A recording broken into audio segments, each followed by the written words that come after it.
Today we have a crazy story of an entitled parent who lays down on the floor and cries in front of their kid. We'll get into that in a bit, but first, entitled mother attacks me for taking her baby to jail for trying to kidnap me. Before we start, yes, this is real and happened to me. I had posted this on a different account before, but it got taken down for the account being new. For context, this happened over a year ago and some details may be a little bit fuzzy. I will not be giving much details about anything but the story for privacy reasons. I don't need this in my life any more than necessary, and the family of the mom and son doesn't deserve any worse than they already have. I'm here because I was talking to my therapist the day before writing this and Reddit got brought up. They said that maybe it would help with some of the lingering effects from this if I tell my story and just let it out, so here I go. Starting off, I was with my boyfriend on a Saturday night just having a date night. It was all going well until at some point, my boyfriend went to the bathroom and this random guy came over to me. The convo goes as follows. The guy said, "What's someone like you doing with that tramp?"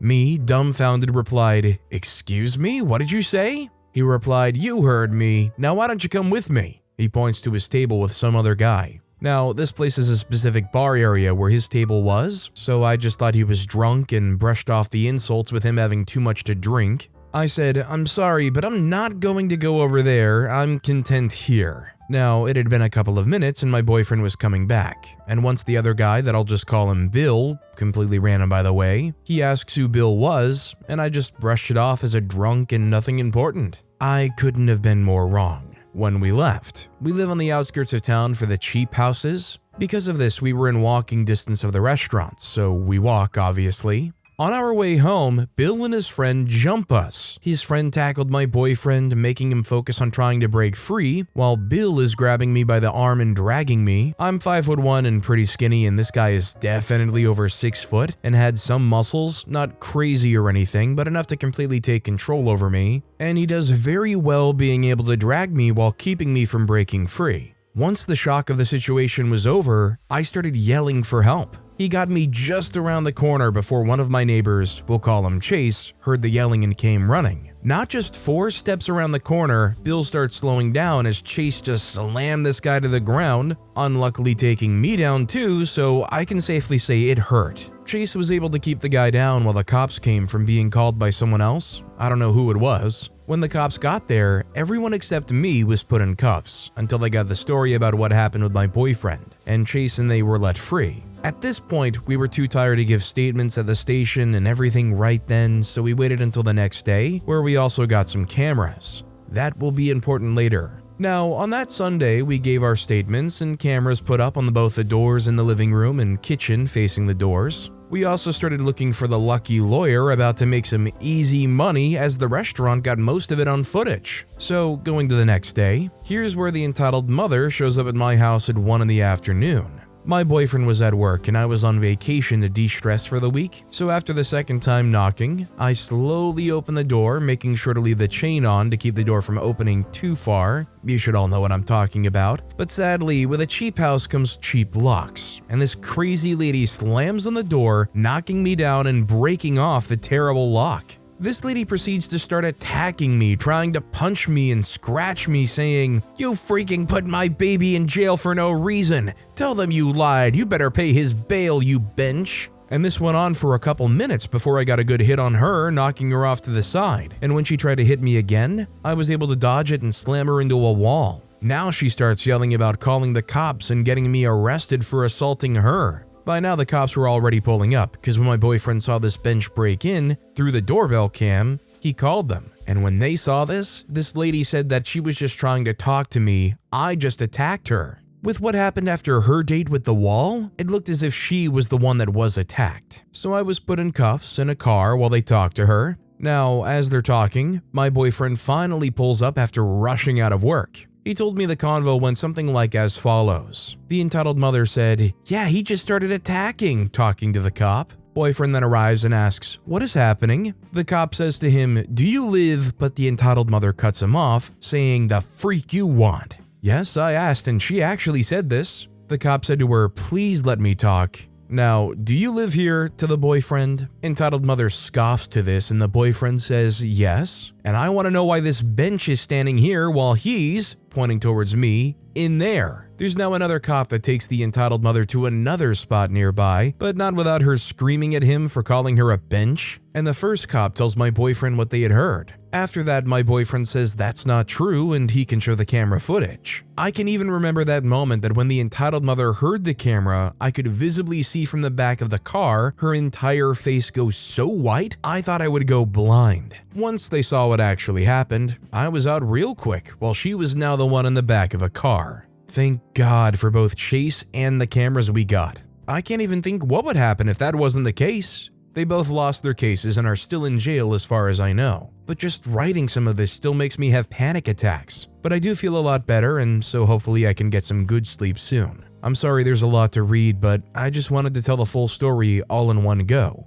Edit, since I've heard this in a few comments, I have moved and I can't be certain, but I don't believe it was a trafficking attempt. I think this guy genuinely thought I would date him even with this treatment. The few times I saw him, he was constantly checking me out and just gave more of a I'm better than him and you should date me instead kind of vibe. So I'm glad in the edit that OP said that they moved out of a place that's been kind of treating them this way. That said, for the longest time, I never really understood the cameras that go inside the house. I've always understood having a doorbell camera or an exterior camera, but whenever I saw people who have videos that capture their living room or their bedrooms or whatnot, it always kind of skeeved me out. But if you live in an area like that where you're that concerned, especially pointed at like the entryways, I definitely kind of start to understand it a lot more. Besides the other a little bit more rational things like maybe you have a babysitter watching your kids and you want to keep an eye, or even your pets at home. Ducal14 wrote, I'm really sorry you had to go through all that, but I'm glad that the mom and son both got what they deserved. It's crystal clear to see where the son inherited this behavior from if she sees nothing wrong with rolling up to someone's house to attack them. As another comment mentioned, it may be helpful to consider moving in the future just to get the relief of starting fresh, and if one isn't already in place, get restraining orders against both the mother and son. Also, hi, I'm Steven, and if you guys enjoy crazy stories of entitled parents, why not hit those like and subscribe buttons down below? That said, our next story is, my mom, 55, said I should be supporting myself at 19.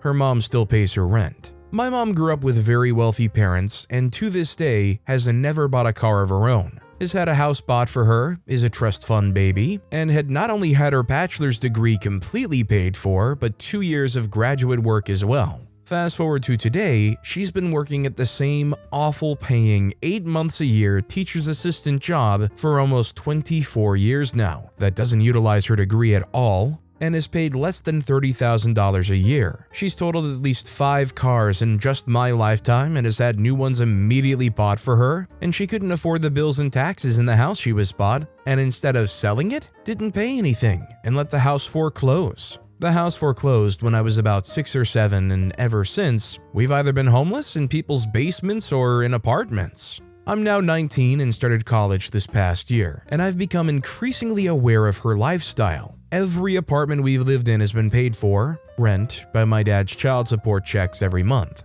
And now that my brother and I are both over 18, my grandparents are paying my mom's rent in full. This would be one thing if it was an $800 a month studio apartment, but my mom now lives alone. My brother and I moved for college in a 2-bedroom, 3-floor apartment that's just under $2,500 a month. With this being said, my parents agreed when they split up that each of them would take responsibility for helping with one of the kids' college tuitions. And my dad has been helping my brother fund and organize his education. My mom, on the other hand, refuses to, and literally can't right now, help with any tuition money, and still yells at me for taking out student loans because she doesn't like debt. Weird. I was even accepted to my dream school senior year and declined so I could do super cheap community college for the first 2 years, then hopefully transfer to my dream school to get my BA diploma there. My wealthy grandparents don't want to help me on 2 accounts at this point. One being that they're paying for my 55-year-old mom's rent, which adds up to over $25,000 a year, more than my college tuition, and also that they also think that my dad should be paying for my college. He cannot support both my brother and I. My brother's also taken out student loans, just much less.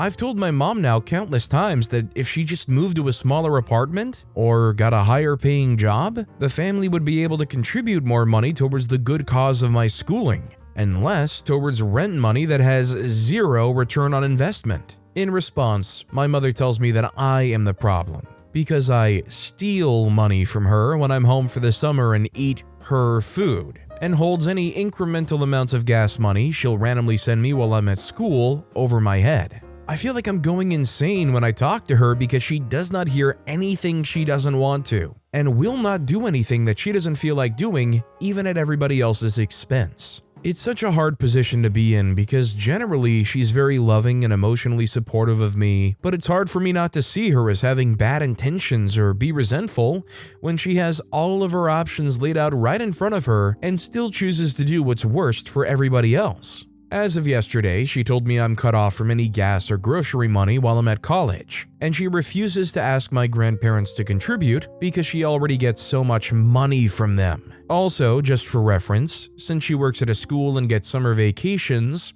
her mom sends her weekly paychecks for doing nothing. My mom works the same amount as I go to school, and goes out to eat with friends at least 2 to 3 times a week. I swear to God she has Taco Tuesday, Wednesday night dinner, and Sunday brunches every single week. I do seriously feel like I'm going fully insane when I talk to her about these kinds of things. And it's so stressful to be in financial position as a kid, especially when I know solutions are at arm's reach and she's had every life advantage available to her to give me those same benefits. She's not a diagnosed narcissist, but from my research, she very much fits every description and symptom to a T. Any insight, validation, or advice is greatly appreciated. I definitely feel for OP, but at the same time, I'm wondering despite how much it may seem that it's right there within arm's reach, that it might be more prudent for OP to kind of just realize the situation as it is, and that they can't necessarily be so hung up on hope or expecting somebody to kind of help essentially bail them out a little bit, even if their parents are still receiving that help themselves. Now, you can certainly feel like it's a lot more unfair, especially considering the treatment your mom still gets and the choices she makes, and it's certainly a lot harder of a road, but if your own parents and your own grandparents don't want to help you out, my question would be, so what's the next step or pivot after that?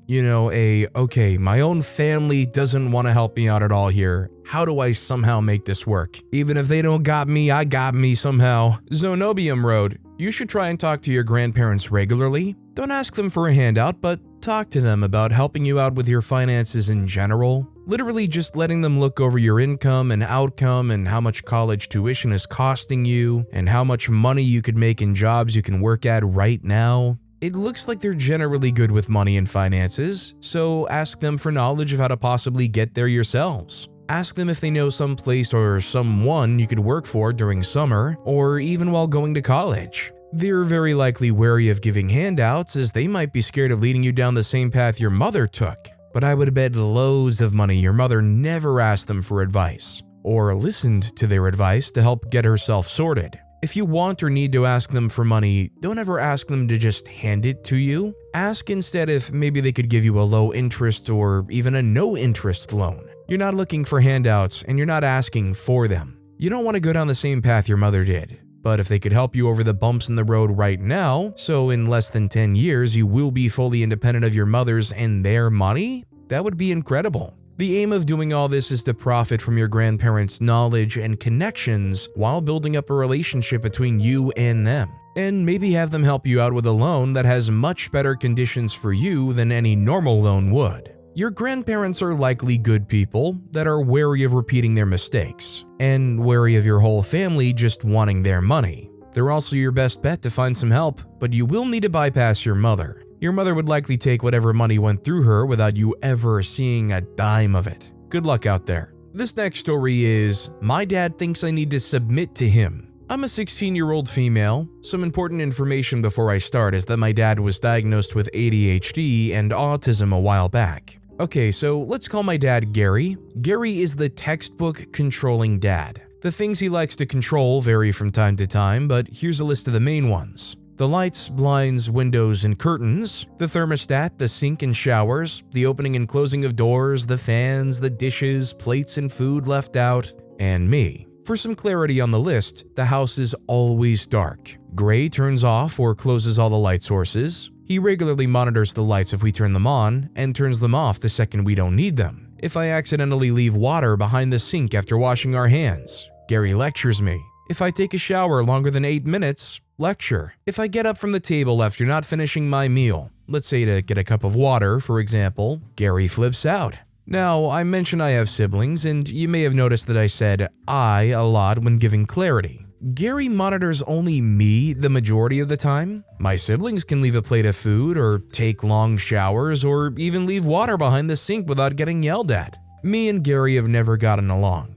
We both have a tendency to yell, and having two of these people in the same house makes it a battlefield. This is where Gary gets classified as an entitled parent. Another thing to note is that I have an authority issue due to my own mental health issues. You can see where this is going. Whenever me and Gary get into an argument, he says I need to submit to his authority. This causes me to get more frustrated, and me getting more frustrated causes us to get in a bigger fight. Gary also instigates fights with me. He says things like, "You want to go nuclear? Let's go nuclear. You are useless, you are stupid, literally stupid." One of the worst he said recently is, "You are just like Sheldon from Young Sheldon." Then he started mimicking me and making fun of me. "You are the single most hating person I've ever met." Some background on me. I don't back down very easily, and I am notorious for matching people's tones or volume. This makes arguments very common. Gary thinks he's entitled to me submitting to him because he is my parent. His words were, "I am your parent, so you need to submit to my authority." This made me confused because you don't just get respect, you earn it. He thinks we should respect the parents we're given. I asked him if he had a serial killer for a parent, if he should still respect them. Gary didn't know how to respond to this and yelled at me. Gary is set on me giving him respect. I don't disrespect him, but I don't respect him either. I just can't respect someone who yells at me over sinks and lights. I can't respect someone who yells insults or laughs when he thinks of different punishments for me. I can't respect someone who yells at the dog for playing with a toy in the house. This isn't everything, it's just a part of it. So yeah, that's a bit about my entitled dad. I've personally witnessed behavior very similar to this. Hearing such hatred and sharp words from people like that, like, "You're worthless, you're a slob," especially from somebody like your own parents, that's the kind of stuff that you're never going to forget. And I think it's one of those things that even if you get professional help, you go to therapy for that kind of thing, it's still going to stick with you. You're never just going to forget that your own parents said something like that to you. Honestly, somebody who acts like that, I don't know if there's any redeeming them. It sounds to me like, honestly, they need some serious professional intervention.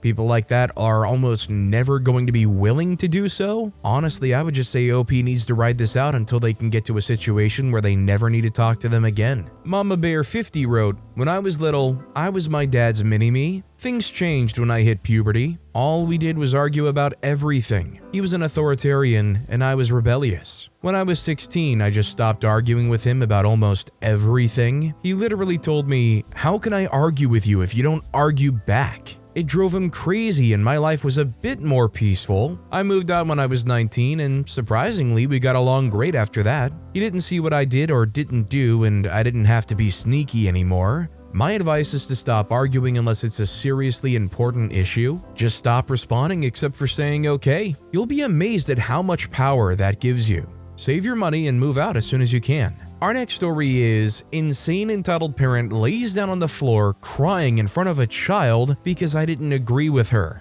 Hello everyone, long time no see. Sorry for not posting a pest control story in a while. I knew some of you enjoyed them. It isn't that I haven't experienced anything weird. I do almost every week. I'm just a out of sight, out of mind kind of person when it comes to Reddit. Anyway, here's my story of an entitled parent I won't be forgetting anytime soon.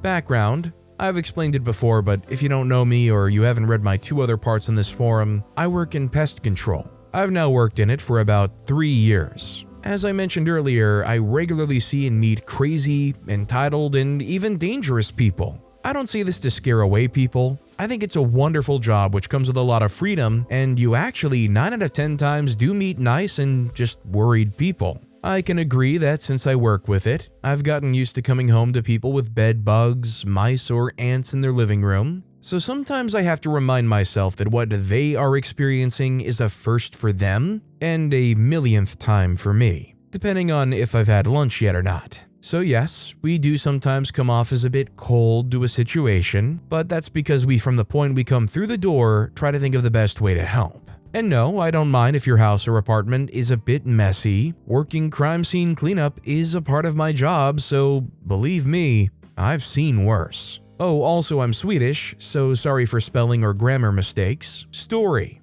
So I got an order to go and help a lady in her mid-40s with what she believed to be some sort of wood-boring beetle. Very common in Europe if you have bad ventilation or if the temperature inside is fluctuating a lot, since she's been seeing a lot of markings on her furniture. When I get there, I introduced myself to her and she seemed nice. A bit worried perhaps, but nothing out of the ordinary. She tells me her story and I just nod along. She then takes me to her living room where her 5 to 6-year-old sat, glaring at his iPad. The living room, despite of its large size, felt very cramped because all walls were covered with shelves, and all the shelves were covered with stuff. She takes me toward the coffee table and points to it. "See?" she asked, almost a bit hissing. "There they are, ruining my table. I guess I have to throw it out. And I just bought it. Now who will pay for this?" I got shocked. This lady really went from 0 to 100 in less than a breath. I got closer to the table to have a look. I said, ma'am, I'm sorry, but I can't really see what you're talking about." "Do you mean these scratch marks?" I asked, confused. "Those aren't any scratch marks," she yelled. I could see her eyes filling with tears. "And I have similar markings here on the wall. I have them on the window and I have them on the fridge in the kitchen." I noticed that she had gotten flustered, but by what, I really couldn't understand. So I asked her if I could have a look around and maybe see if I could puzzle it together. She said, yes, I'll be in the bedroom, just yell later when I'll come," she muttered, waving her hand at me and walking off. Weird, I wondered, but was eager to see if I could find a solution to her problems. I went through almost the entire house but couldn't find a single thing. All the markings she had pointed out had very good reasons behind them, I thought, so I called her out from her bedroom. "Hey Karen, so I went through your house and had a look at all the things that you pointed out. I can say that if it now were a common wood-boring beetle, it wouldn't create marks in concrete, glass, or even the steel from the fridge. This was apparently code for, let's start acting like a child, because the second I stopped talking, she started bawling her eyes out and screaming at me. Child still in the living room next to us. Now, I handle a lot of strange and, yes, dumb people almost every day, but one thing I don't tolerate is someone screaming in my face. Listen here, ma'am, I started in a strong voice. The chips from the concrete is from when someone hanged a painting. The markings in the glass is from someone scratching it. The floor looks that way because that's how hardwood floors look like after someone has repeatedly walked in high heels. Your table looks like that because it's old and has been used, and your stainless steel refrigerator got that marking after what looks like a BB gun. I'm extra proud of that last statement. You could just see the child on the sofa try to hide behind the iPad more and more. This prompted her to suddenly fall to the floor. For a split second, I actually thought she had collapsed or fainted, until she started kicking and screaming into the floor. Now I know how the floor got those markings, I thought, trying not to giggle as I was afraid that Karen Zilla would come for me next. That's when the husband came in. I didn't even know he was home. He said, "Hey, do you think it could be mold in the air that's causing the damage?" he asks, not even acknowledging his own wife laying on the ground kicking and screaming. "I doubt it," I said, noticing he was much calmer and more collected to talk to. Come to think of it now, they looked a lot like Mandy's parents from young Sheldon. It's just old-fashioned wear and tear. "Oh, okay, well, thanks for stopping by," he said, whilst giving me the best handshake I've ever gotten. No kidding, his hands were huge. So I left, not knowing what the heck I did, not knowing if they ever accepted that it wasn't a pest that had attacked their furniture, and not knowing how to explain this one to my boss. Okay, can I stop and point out that we've had 2 young Sheldon references in 2 different Entitled Parent stories? I mean, I know it's like a popular-ish show and it just ended, so it's probably in the minds of people, but still, what are the chances? It's like the Bieder-Meinhof phenomenon where you learn a word or you learn a phrase or you learn what something is, and all of a sudden it just keeps popping up left and right and you see it everywhere as if it was almost rarely, if at all, ever around before, and now it's just popping up left and right. I'll never escape young Sheldon. Is it the mold in the air causing all the young Sheldon references?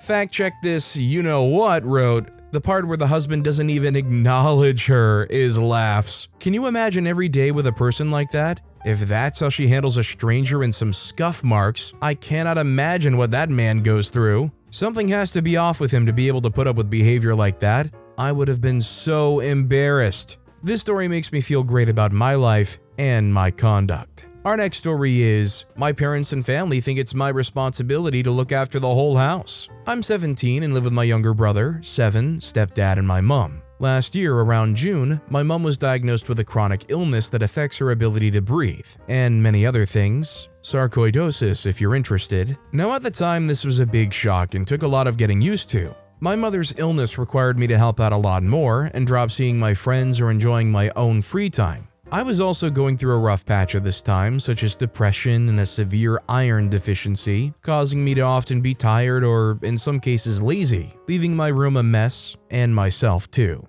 Despite my own problems, I realized that she was clearly in a worse state than I was, being bound to the couch or bed for hours a day, unable to work. With my mother unable to work and my dad working full-time, I took majority of the household chores and a list of other things. This took a big toll on me. It led to me being tired physically and mentally as it took a lot of time and energy balancing out my exams. I ended up missing a lot of school and struggling to keep myself awake during the day. This routine carried on for a few months and I'd found myself trying weed more often to take the edge off. This was around Christmas and my mom's tasks were becoming more common. However, she realized I was struggling, so she dropped a few of the jobs, which helped a lot until January. At this time, she started to ask for more as she had recently been diagnosed with 2 more autoimmune diseases and was at hospitals and doctor's appointments constantly, leaving me to look after the house. This also carried on for a while as I felt bad with her being my mom and as though I have a duty to carry out looking after her.